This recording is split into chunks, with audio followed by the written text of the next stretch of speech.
사람을 이용만 하는 인간. 정말로 성격이 나쁜 사람은 타인의 솔직한 감정이나 선의를 겸유히 이용해서 자신의 입맛에 맞게 끌고 간다. 어떤 일로 좌절에 빠진 사람들에게 다가가 이런 일이 당신에게 도움이 될 거예요 하고 친절한 척 조언을 하지만 사실은 자신의 이익을 위한 덫으로 유도를 하며 선의 제3자로 가장하곤 한다. 이런 타입이 무서운 점은 자신은 직접 아무런 손을 쓰지 않고 타인을 잘 이용함으로써 목표로 한 임무를 교묘하게 추락시키는 기술을 지닌 데 있다. 지능범이라고도 할 수 있다.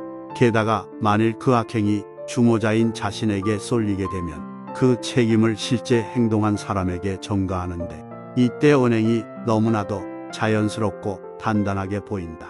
때로는 주모자인 이 사람은 피해자로 돌변하기도 한다. 만약 당신 주변에 언제나 지시만 하는 경우가 많고 말만 하고 행동은 하지 않는 타입의 사람이 있다면 이런 부류에 속할 가능성이 높으니 주의할 필요가 있다.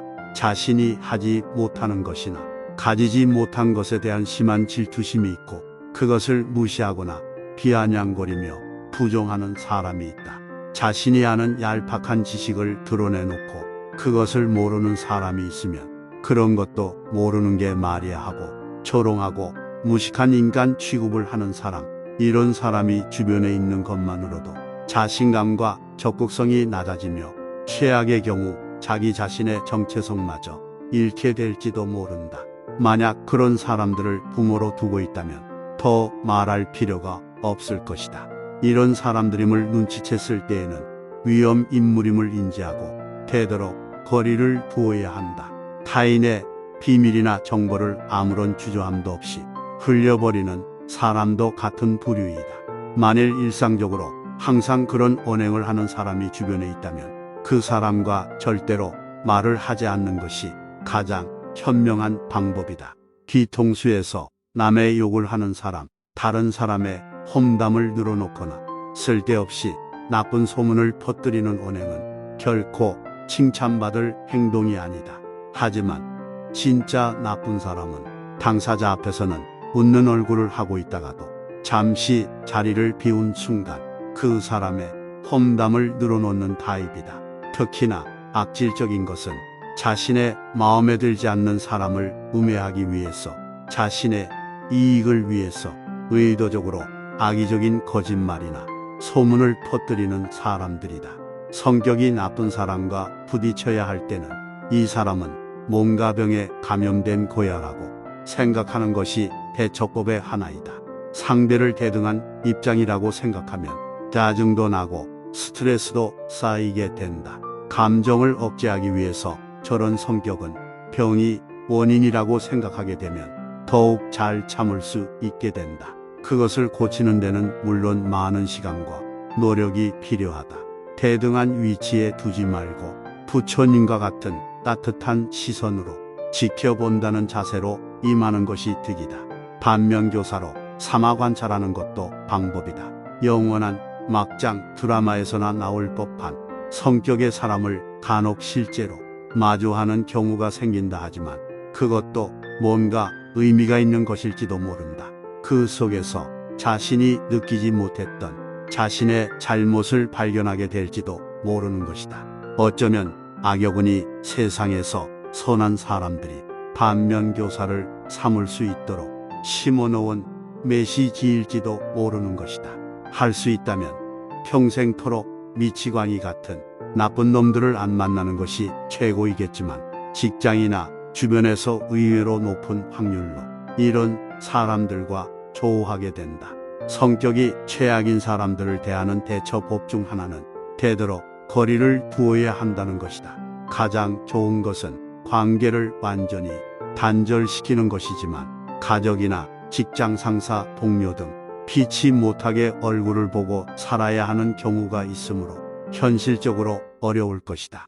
이럴 때는 최소한의 접촉만으로 끝내야 한다.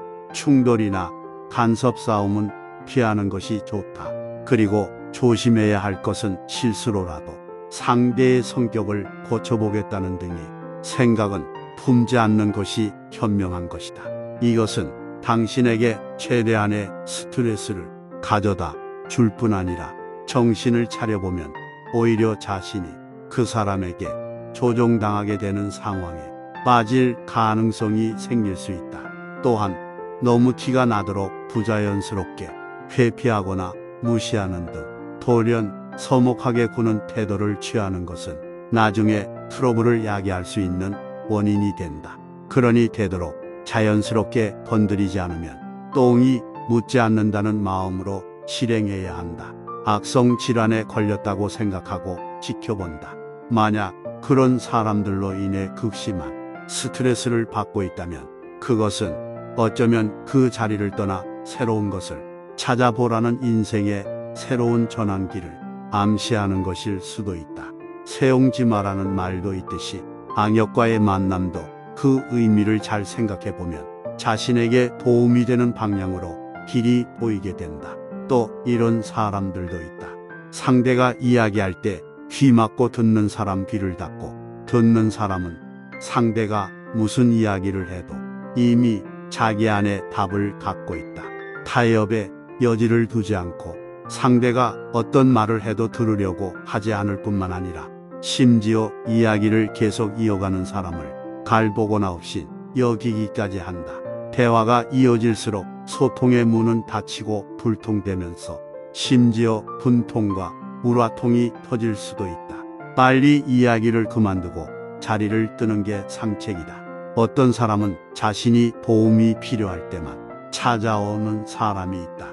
그 필요가 충족되면 소식을 끊고 살다가 다시 뭔가가 필요해지면 필요한 도움을 요청한다. 인간관계는 끊임없이 애정과 관심을 갖고 보살펴야 하는 수동시계와 같다. 애정과 관심이 식으면 단계는 넘을 수 없는 경계가 생긴다. 경계는 이제 다시 넘을 수 없는 한계로 자리 잡는다.